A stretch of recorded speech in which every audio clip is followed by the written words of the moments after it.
Latouche lui-même a un livre là-dessus qui s'appelle « Bon pour la casse, les déraisons de l'obsolescence programmée ». Puis regarde, à tout seigneur, tout honneur, je vais le laisser expliquer qu'est-ce qu'il entend par là.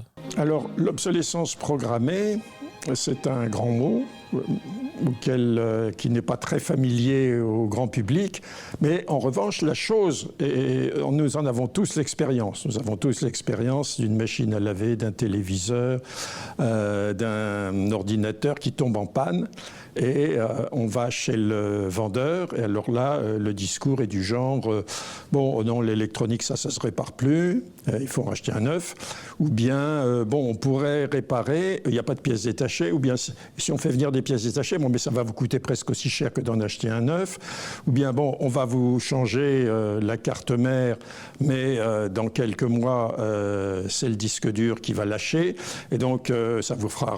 bon, vous avez intérêt à en acheter des neufs, d'ailleurs, de toute façon, on en a en promo, ça ne coûte pas très cher, ça vient directement de Chine, et voilà. Et c'est ainsi que des tonnes et des tonnes de matériel qui contiennent des ressources rares, qui dans quelques années feront défaut, vont à la casse. Hein. Et donc, voilà, le thème... Je ne connaissais pas, enfin, je n'étais pas familier avec le thème. Disons que l'obsolescence programmée est un des 3 moteurs de la société de croissance, de la société de consommation, avec la publicité, bien sûr, qui nous fait désirer ce que nous n'avons pas et nous rend insatisfaits de ce que nous avons, et le crédit qui nous donne les moyens, même si nous n'avons pas de revenus, d'acheter. Mais l'obsolescence... Donc, je le coupe parce que ça dure à peu près 6 minutes, l'extrait, mais vous avez compris l'essentiel de la patente. En fait, l'obsolescence programmée, cette théorie-là, c'est un peu un genre de... On parle beaucoup du conspirationnisme, des complotismes désormais, mais ça, c'est une forme de théorie du complot, mais je dirais acceptable. C'est-à-dire que personne ne va vous traiter de fou si vous parlez de ça. Même, vous allez être bien reçu dans des espèces de cocktails là, écolo où on jase de toutes ces affaires-là. Tout le monde prend pour acquis que c'est un peu vrai. Et bon, bref, c'est une théorie du complot qui vous permet d'avoir de l'air intelligent. Donc, tous ceux qui parlent des patentes avec Bill Gates, les puces, tout ça, si jamais vous voulez rester dans le complot puis avoir de l'air intelligent, puis vous faire écœurer, vous faire dire que vous avez un casque d'aluminium, bien, vous devriez vous en aller vers ces genres de trucs-là parce que ça va vous permettre de délirer tout autant, mais il n'y a personne qui vous écœure. Tout le monde pense que c'est bien correct. Et qu'est-ce que ça stipule, ça? C'est le journal Le Figaro, dans un article de 2015, donne une définition. Il dit « C'est une technique imputée aux distributeurs pour réduire volontairement la durée de vie d'un produit et inciter le consommateur à acheter davantage. » C'est un peu ce que dit Latouche dans l'extrait qu'on a entendu.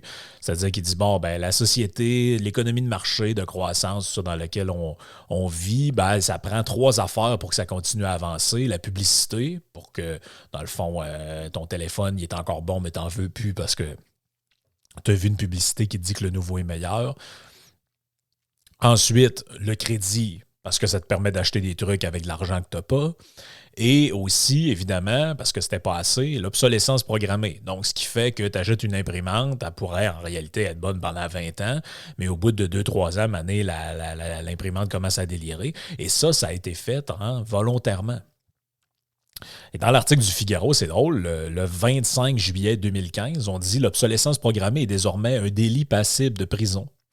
Et là, en France, toujours là-bas qu'il y a des lois un peu débiles qui sont adoptées, il y a la loi sur la transition énergétique qui qualifie l'obsolescence programmée d'infraction et punit les entreprises fautives de 2 ans d'emprisonnement et 300 000 € d'amende.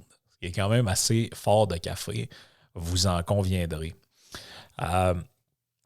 Donc, pour lutter contre cette technique-là, qui est vraiment une réalité, le législateur français, donc les députés qui se sont mis autour d'une table et puis qui ont réfléchi à ça, ont prévu que tous les produits qui avaient une valeur à 30% supérieure au salaire minimum doivent afficher leur durée de vie dessus. Ce qui est quand même un peu débile, on va se le dire. Je sais pas si ce projet de loi-là a été adopté finalement. S'il y a des auditeurs qui sont en France ou qui sont français, qui sont ici, peu importe, et qui sont au courant plus que moi de ce qui se passe là-bas, j'aimerais ça le savoir. Est-ce qu'il y a vraiment, mettons, sur une boîte, vous achetez un téléphone cellulaire, est-ce que c'est écrit sur la boîte, genre durée de vie estimée, mettons, 4 ans? Ça serait le fun quand même de le savoir. Mais là, la question, c'est est-ce qu'il fallait adopter une loi pour ça? Adopter davantage de contraintes, de paperasse, de bureaucratie, de contrôle, etc. Et là, je suis tombé sur une étude qui a été faite par Thomas Lombert et Bastien Poubeau. C'est 2 ingénieurs de l'École nationale supérieure des mines de Paris. Ils ont fait une étude là, d'à peu près 150 pages là-dessus, qui date de 2015, justement. Et dans l'étude, ils tracent un peu l'historique de cette théorie-là. Donc, il rappelle en fait que c'est pas nouveau, cette idée-là. Il a juste donné un nom. En fait, comme tout ce qui tourne autour de la mouvance de la décroissance, c'est souvent des vieilles idées qui en fait ont été rebrandées, qui ont été réactualisées. Donc, ils disent là-dedans, c'est même consubstantiel à l'innovation et à la mode qui constitue aujourd'hui le cœur de notre économie. Le terme non plus n'est pas super récent. Ça a été inventé par un monsieur qui s'appelle Bernard London en 1932. Et la définition que lui en donnait, c'était pour décrire une stratégie visant à sortir de la Grande Dépression, imposer une date de péremption légale aux objets afin de stimuler leur renouvellement. Donc, c'est assez vieux, là, cette théorie-là. Et Bernard London, c'est un gars qui est né dans les années, je pense, début 1900 ou fin 1800. C'était un agent d'immobilier new-yorkais.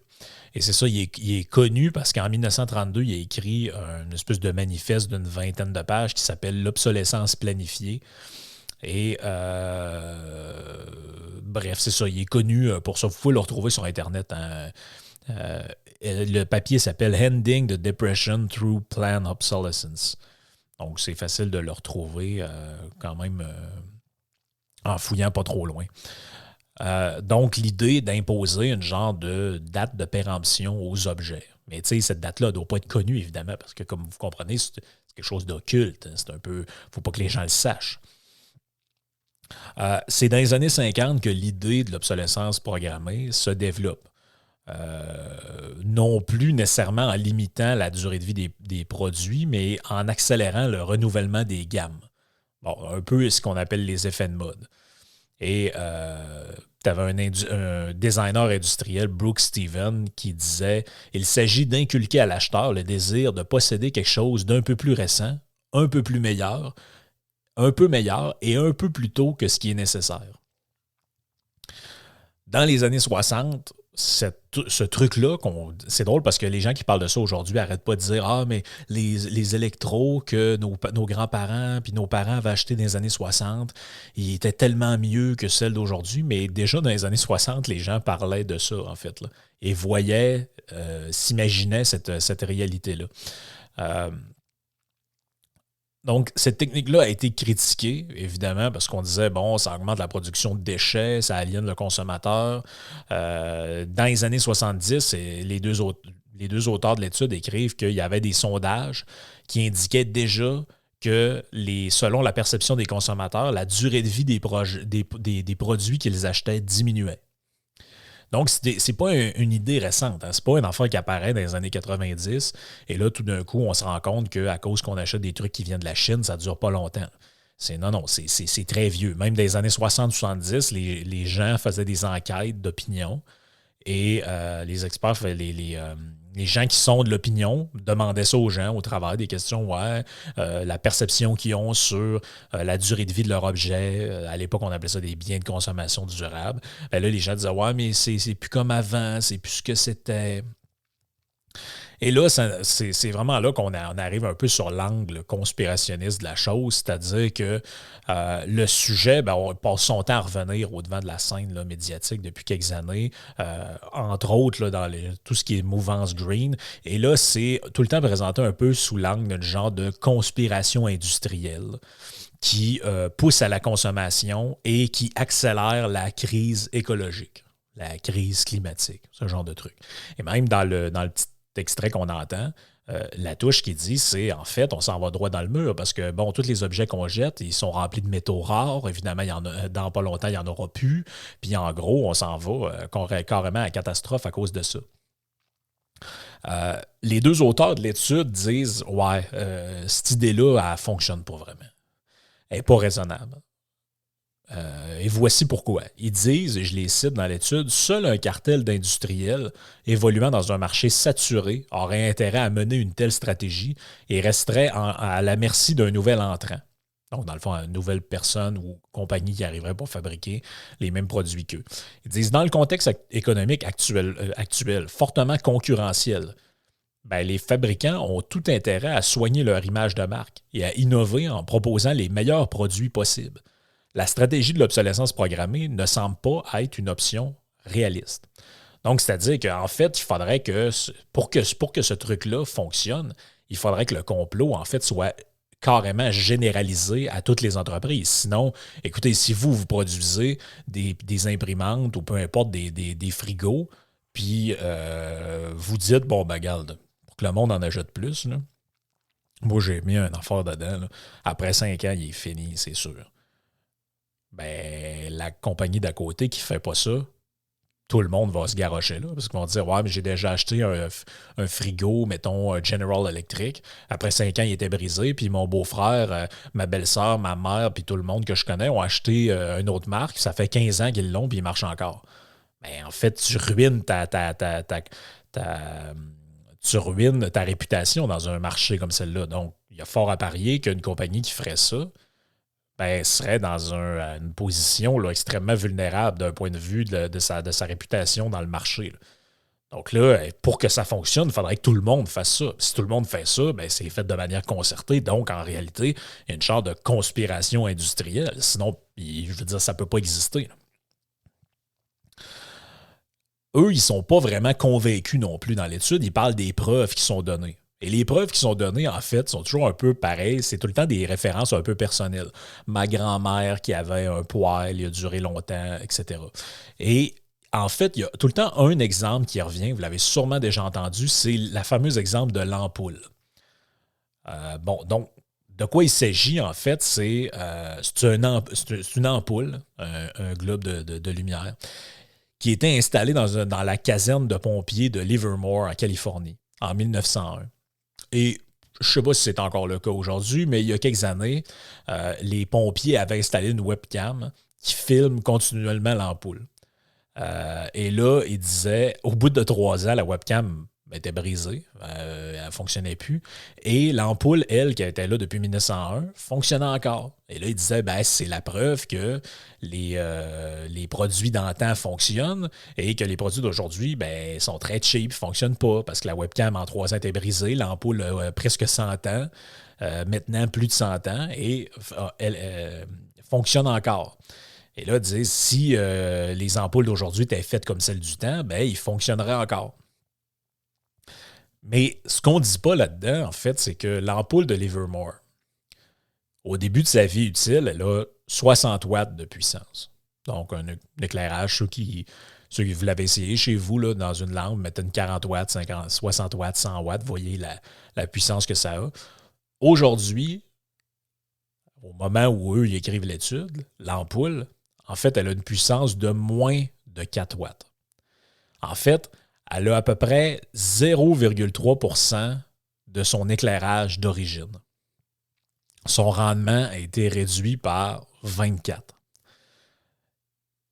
L'ampoule, en fait, a produit beaucoup de chaleur et pratiquement aucune lumière. Vous pouvez aller le voir sur Internet, marquer l'ampoule de Livermore. Tout ce qu'on voit, là, c'est un petit faisceau lumineux très faible.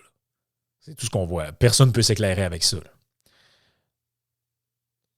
Donc, en fait, ce qu'ils disent, c'est la durée de vie des ampoules est faite entre un compromis entre la longévité et la consommation électrique.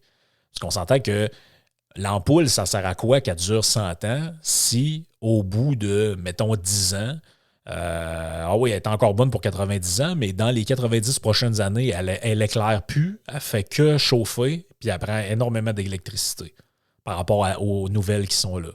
Ben, pas grand monde s'entend pour dire qu'il aimerait qu'elle dure 100 ans.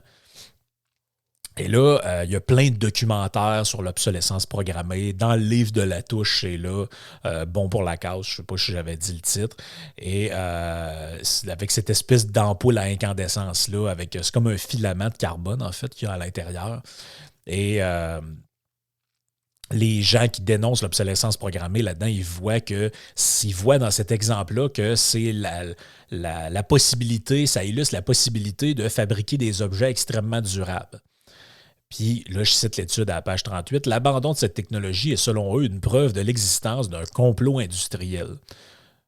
Et là, les auteurs disent « Nous souhaitons tout d'abord mettre en garde le lecteur contre des conclusions qui seraient trop hâtivement tirées à partir d'un seul exemple, sans aucune analyse statistique sérieuse sur une population significative d'ampoules. » Ils disent, puis là, ça c'est le bout intéressant, on peut en fait se demander pourquoi cette fameuse ampoule est la seule rescapée de sa génération. Ah, tiens donc, ça, c'est un. Parce que combien il y en a des ampoules qui ont été fabriquées en 1901 de ce type-là? Des milliers, des dizaines de milliers, des centaines de milliers, peut-être même des millions. Ah, il en reste juste une de cette époque-là. Donc, l'ampoule n'est pas la preuve qu'elle a une longévité éternelle. Parce que la fameuse ampoule en question, c'est la seule rescapée de sa génération. De l'ampoule, en fait, à l'intérieur, il y a une espèce de mécanisme qui est rendu presque en ruine, qui est très différent des ampoules au tungstène qu'il y a eu plus tard, qui ont été inventées. En fait, le filament, contrairement aux autres, ne va pas se rompre brutalement, mais l'intensité lumineuse qui est émise va diminuer progressivement jusqu'à devenir insignifiante, jusqu'à inévitablement se disparaître. Puis ça, c'est dû aux propriétés du filament qui était utilisé à l'époque, dont la température de fonctionnement, puis le rendement lumineux, dans le fond, baisse petit à petit. Au lieu d'un moment donné, ça ne marche plus, ça brise d'un coup sec. Et là, ce qu'ils disent, c'est qu'en réalité, la durée de vie de l'ampoule, c'est qu'à un moment donné, quand ça éclairait plus, les gens la changeaient. Même si elle éclaire encore un peu. Mais tout le monde comprend que si vous êtes dans une pièce, puis vous mettez une lumière, si la lumière éclaire de 3 watts, la lumière, elle ne fait pas sa job. Là. Donc, en réalité, c'est là que la durée de vie est arrivée. Peut-être 8 ans, 9 ans, je ne le sais pas. Je n'ai pas les détails de ça. Mais la réalité, c'est que la durée de vie de 1901 à aujourd'hui, c'est pas ça la vraie durée de vie. Parce que oui, elle allume encore, mais elle ne fait plus ce pourquoi elle a été pensée. En fait, elle ne sert à rien. Elle est gardée là pour faire un statement. En fait, la majorité d'entre nous, il y a très longtemps, auraient pris cette ampoule-là puis l'aurait sacrée au vidange. Personne n'aurait éclairé sa cuisine, sa chambre, son salon avec ça. Là. Donc, en fait, pratiquement tous les exemples qui sont donnés, c'est difficile d'être catégorique en disant il y avait une volonté du fabricant de tromper l'acheteur en diminuant artificiellement la durée de vie du produit. En fait, la seule affaire qu'on sait là-dedans, qu'on ne peut pas vraiment nier, c'est qu'il y a un intérêt pour le producteur, celui qui fait le produit, de t'inciter à acheter ces différents produits, puis à renouveler tes affaires. Bon, ça s'appelle le marketing. Donc, c'est pour ça que, il sort le nouveau iPhone, le tien est encore bon, mais ils vont te faire des publicités, ils vont te faire du marketing, ils vont te dire « Ah, mais là, le nouveau, il y a un appareil photo, il est plus performant, maintenant, il y a la reconnaissance faciale, ce genre de truc-là. » Mais c'est pas un complot, ça s'appelle du marketing. Et l'idée là-dedans, eux autres, ce qu'ils disent, c'est encore une fois, comme à peu près toutes les idéologies de gauche, comme à peu près tous ces genres de mouvances-là, on nie, encore une fois, la responsabilité individuelle du consommateur. L'acte d'achat que vous faites d'aller dans un magasin et acheter des trucs, là, c'est un choix que vous faites. C'est le choix du consommateur. Puis au niveau de ces choix-là, puis là, ça, c'est un autre argument qui est important là-dedans, les critères qui motivent votre choix ne sont pas réductible à la simple durabilité. C'est-à-dire que si, mettons, je vous dis, hey, vous avez deux choix. Soit vous achetez un téléphone, il va durer 15 ans, mais bon, au bout de 2-3 ans, il va être un peu obsolète. Là. C'est-à-dire que toutes les caméras vidéo du marché vont être rendues vraiment meilleures que ça. Il va commencer à allumer, mais l'écran va être un petit peu... ça va être, la luminosité, ça va peut-être être 2% de ce qu'il y avait, mais il va durer 15 ans, le téléphone. Ou vous en avez un qui dure 3-4 ans, puis après 3-4 ans, là, ben, ça va être pas mal la fin parce qu'il va être usé. Là. Mais là, c'est un choix que vous faites. La durabilité, c'est pas uniquement un des critères. Mais il y en a plein de critères. Le prix, c'en est un. Les fonctionnalités. Qu'est-ce que je peux faire avec, en quelles circonstances? La précision, la taille. Il y a plein de critères comme ça. Comme si, c'est drôle comment ces gens-là voient, les défenseurs de cette théorie-là de l'obsolescence programmée, le seul truc qu'ils ont dans leur tête, c'est la durabilité. Ah ouais, le frigo de ma grand-mère, elle a ça dans son sous-sol, il dure encore. Ouais, mais si tu regardes, la température dedans est instable. Le congélateur ne fonctionne plus vraiment. Quand tu mets faut que tu mettes la pinte de lait dans la porte, sinon elle est gelée quand tu la mets sur la tablette. Il est extrêmement énergivore. Ça coûte une fortune en courant. Ouais, finalement, il marche, mais est-ce qu'il remplit mes critères d'efficacité? Je ne sais pas. Ça aussi, c'est d'autres choses. La durabilité, ça peut être un critère qui est important pour vous, mais c'est peut-être pas nécessairement le seul critère. Le poids, la taille, tout ça sont des critères qui sont difficilement mesurables aussi. Là. Dans le sens que sont difficilement universalisables à tout le monde. Même si du monde commence à péter un plomb et disent ben là, il y a un remplacement irrationnel et impulsif de produits, il faut arrêter de les jeter avant leur usure matérielle. Puis ben, ça reste quand même la responsabilité le choix des consommateurs là-dedans. Il n'y a pas de complot industriel. D'ailleurs, ce qui est drôle, c'est que il y a beaucoup moins. En fait, ces gens-là parlent comme si on faisait que acheter tout le temps. La réalité, c'est qu'avec la multiplication des marketplaces, Kijiji, les packs de ce monde, tout le monde vend son téléphone quand il en achète un nouveau. Même, vous pouvez tout vendre sur ces plateformes-là. Vous changez vos pneus de char, vous dites, normalement, je les aurais mis...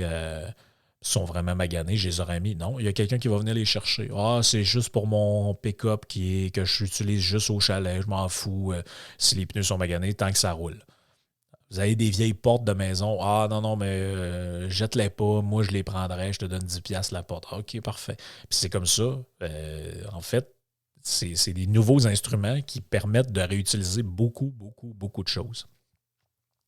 Et là, ce qui est drôle dans l'étude, c'est qu'ils disent, en fait, les tenants de ces théories-là ont des solutions simplistes à des problèmes extrêmement complexes. Ils disent, au niveau de l'impact écologique, il faut vraiment faire la part des choses là-dedans. Parce que eux, en fait, ce qu'ils disent, c'est plus qu'un produit dure longtemps, mieux c'est pour l'environnement. Et là, ils prennent toutes sortes d'exemples dans l'étude. Ils disent, ben, mettons qu'on prend les frigos et les laveuses, les lave-linges. Ben, leur consommation d'eau est divisée par 2 à peu près à toutes les 15 ans. Depuis que ça a été inventé. Donc là, si vous avez une laveuse qui a 40 ans, là, ben, elle consomme 4 fois plus d'eau à peu près qu'une laveuse d'aujourd'hui. Si c'est pas plus. Fait que là, est-ce que c'est bon pour l'environnement d'avoir votre vieille laveuse qui consomme 4 fois trop d'eau, 4 fois trop de courant? Ou ce serait mieux d'en avoir une plus récente puis que celle-là soit dans un dépotoir ou un ferrailleur va avoir réutilisé des pièces pour faire autre chose? C'est une question qui se pose. Est-ce qu'il y a des études qui ont été faites là-dessus? Ah, peut-être ça serait pertinent de le faire. Donc, Lombez et Poubeau, les deux auteurs, disent que la durée de vie d'un produit, c'est une donnée qui est complexe aussi. C'est difficilement mesurable. Comment tu fais pour savoir que ça, c'est censé durer 3 ans? Ben, OK, tu as des modèles prédictifs basés sur une utilisation moyenne, un peu comme quand tu achètes, je sais pas moi, un câble à corde à linge, puis là, ça te dit, celui-là, il est fait pour usage intensif, là, puis là, on estime, mettons, que ça peut durer 10 ans si tu l'utilises, je sais pas moi, 3 fois par semaine. Mais encore là, ça va dépendre de la quantité de linge que tu accroches dessus, ça va dépendre de la lourdeur de ce que tu accroches dessus. Est-ce que tu mets tes vêtements de travail ou juste des petits t-shirts? Bon, c'est difficile à mesurer, ça. OK, tu peux faire des estimations, des tests d'usure dessus, mais ça vaut pour des produits qui sont simples. Des produits qui sont excessivement complexes comme un téléphone, mon iPhone, dans l'estimation de sa durabilité. Comment tu fais pour compter le nombre de fois que quelqu'un l'échappe à terre? Comment tu fais pour compter si, OK, il est fini depuis 2 ans? Ouais, mais moi, je n'avais pas mis de case dessus pour le protéger des chocs. Lui, il le faisait redémarrer de fois de temps en temps. Moi, je ne l'ai même jamais fait redémarrer, mon téléphone. Ah, OK. Lui, hey, c'est d'une complexité. Euh, En fait, pour le savoir, il faudrait réaliser des genres de campagnes de vieillissement accéléré. Puis là, faudrait essayer de voir comment on fait pour. Mais même là, ça serait plein de biais d'appréciation, puis ça serait extrêmement long, extrêmement coûteux, puis ça serait rempli de difficultés, là. Pourquoi? Les processus de fabrication sont aussi des fois instables. Tu peux avoir des produits avec les mêmes références qui vont utiliser des pièces provenant de différents sous-traitants. En fait, les produits même sont quand même assez rarement homogènes. Et les usages sont différents, comme je le disais, d'un utilisateur à l'autre. Un Français, mettons, au niveau avec une voiture, va rouler à peu près 16 000 km par année. Un chauffeur, lui, de taxi, va rouler 100 000 km par année. Un Américain, lui, va rouler tant de temps par année. Donc, c'est quoi, en fait, la durée de vie moyenne de la voiture? C'est, mettons, est-ce que tu le calcules en kilométrage ou tu le calcules? Et là, c'est le climat. Le Français, lui, qui reste dans le nord, est-ce que c'est la même usure que celui qui reste dans le sud de l'Espagne? À kilométrage égal, s'il roule en moyenne la même vitesse. En fait, mais ça, c'est sans parler de l'entretien du produit. Est-ce que chaque personne qui a été mis, mettons, dans l'étude, est-ce que tout le monde a fait tous les changements d'huile? Est-ce que tout le monde a fait toutes les réparations nécessaires? Lui, il vit dans un quartier où il y a extrêmement de nids de poules. Lui, il vit dans un quartier où la route est à peu près belle. Le vieillissement du véhicule ne sera pas le même. Donc, la durée de vie ne sera pas le même. Ce qui est sûr là-dedans, c'est ce qu'on dénote, c'est que les consommateurs, clairement, veulent disposer de produits ayant une durée de vie quand même importante, quand même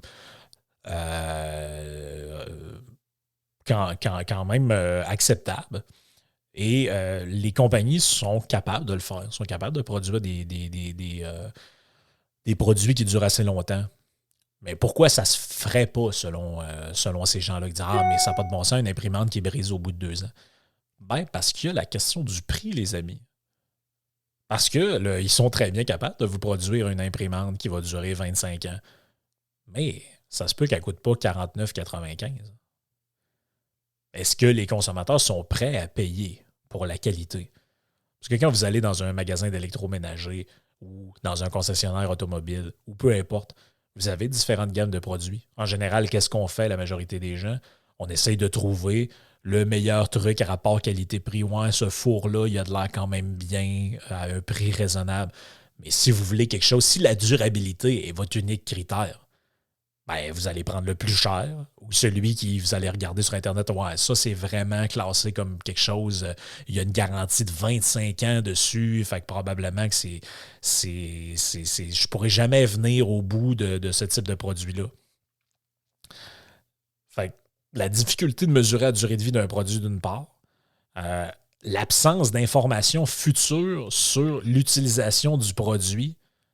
Ça aussi, c'est l'affaire. C'est que tu peux pas. Qui a envie de s'acheter un frigo, de le payer 10 000 et qui va durer 25 ans? Ouais, c'est parce que peut-être que dans 5 ans, il y a un nouvel objet du même genre, un nouveau type de frigo, un nouveau type de garde-manger, peu importe, qui va avoir quelque chose de vraiment intéressant puis que tu vas vouloir. Mais là, tu es pris avec ton frigo là, qui a coûté 10 000, qui va durer 15 ans. On va toujours bien le toffer au prix qu'il a coûté.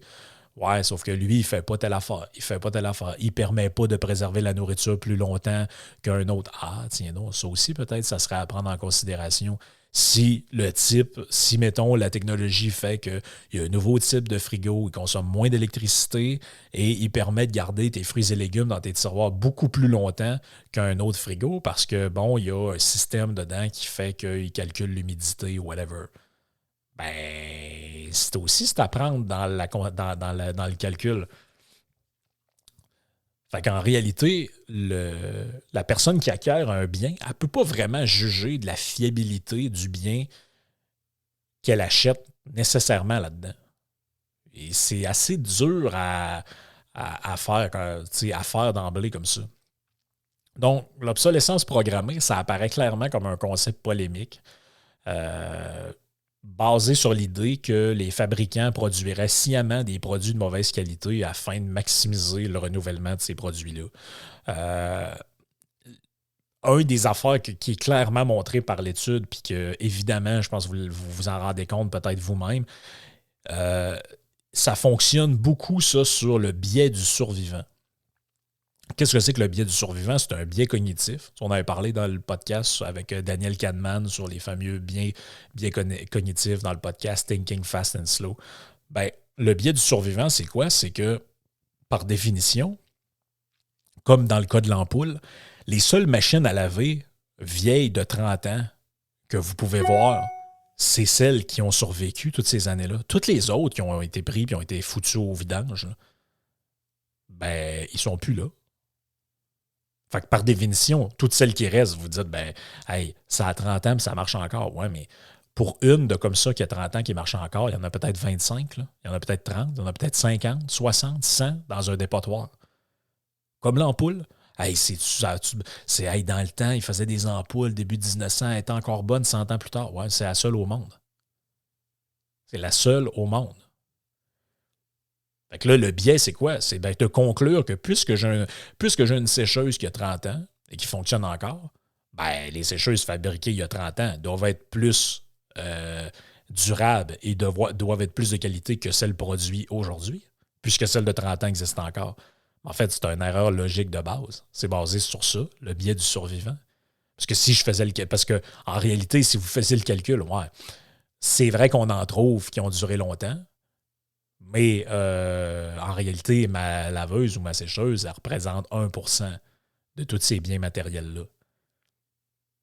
Et là, il y a toutes sortes d'autres choses là-dedans qui ne sont pas calculées. Comme par exemple, le fait qu'avant, les gens achetaient des maisons et après ça, déménageaient plus du reste de leur vie. Fait que là, vous avez un électroménager, il n'a jamais bougé de là. Là, cette personne-là a des enfants, qui après ça, des petits-enfants. Et le petit-fils dit à sa grand-mère, « Hey, grand-maman, ton frigo, hein, il a duré longtemps. Tu sais, quand j'étais petit, tu l'avais. Ouais, dans le temps, ça a duré longtemps. Hey, le mien, il est encore... j'en ai acheté un il y a 5 ans, il est brisé. Ouais, c'est parce que depuis les 5 dernières années, tu as déménagé 5 fois. Tu l'as viré à l'envers 5 fois, puis tu l'as cogné 5 fois dans les escaliers en le descendant et en le montant dans tous tes appartements. » C'est ça aussi, c'est quelque chose à prendre en considération là-dedans. L'autre affaire, en terminant, que je trouvais drôle, parce qu'il y a plein d'affaires là-dedans, là, vous l'avez vu, c'est un peu comique. La malhonnêteté là-dedans, c'est que les gens qui dénoncent cette réalité-là, qu'est-ce qu'ils font aussi? Ils font quelque chose d'assez spécial. Ils défendent aussi des programmes éco-responsables. Et dans ces programmes éco-responsables-là, qu'est-ce qu'il y a? Il y a, mettons, une subvention du gouvernement pour changer votre vieille fournaise au mazout pour mettre un système de chauffage électrique. Il y a changer des vieilles lumières au néon pour en mettre des LED. Il y a sortir de votre maison, je sais pas moi, telle vieille patente parce que, bon, il y a un programme Rénov'Vert, ce genre de truc-là. Et ça consiste à quoi, ça? Ça consiste à subventionner les gens pour prendre des choses qui sont encore bonnes, je reprends leurs mots, qui ne sont pas arrivées au bout de leur vie utile. Pourquoi? Parce qu'on considère qu'elles sont devenues désuètes, polluantes, inefficaces, et on vous demande d'en prendre d'autres. Mais quelle est la différence entre ça et la laveuse qui, après 15 ans, ne fonctionne plus, mais de toute façon, la nouvelle est pas mal meilleure en termes d'économie d'énergie, de fonctionnalité, d'efficacité. C'est quand même assez contradictoire. C'est quand même drôle, d'une part, tout ce qu'on a appelé les opérations Minoune, entre autres au Québec. C'est d'aller voir des gens qui ont des vieilles voitures. En bas de telle année, vous devez faire une inspection par quelqu'un de la société de l'automobile. Et si la voiture est trop polluante ou trop brisée, vous n'avez plus le droit de rouler sa route avec. Ouais, mais c'est quoi ça si c'est pas de l'incitation à la consommation? Parce qu'en réalité, ma voiture est encore bonne. Je pourrais rouler avec. C'est pas vous qui m'avez dit qu'elle devrait, la seule critère pertinent, c'était la durabilité des choses. Parce que, hey, ça n'a pas de bon sens. Une imprimante qui brise avant le temps ou un globe qui ne dure pas 100 ans. On n'est pas à une contradiction près chez ces gens-là, on va se le dire.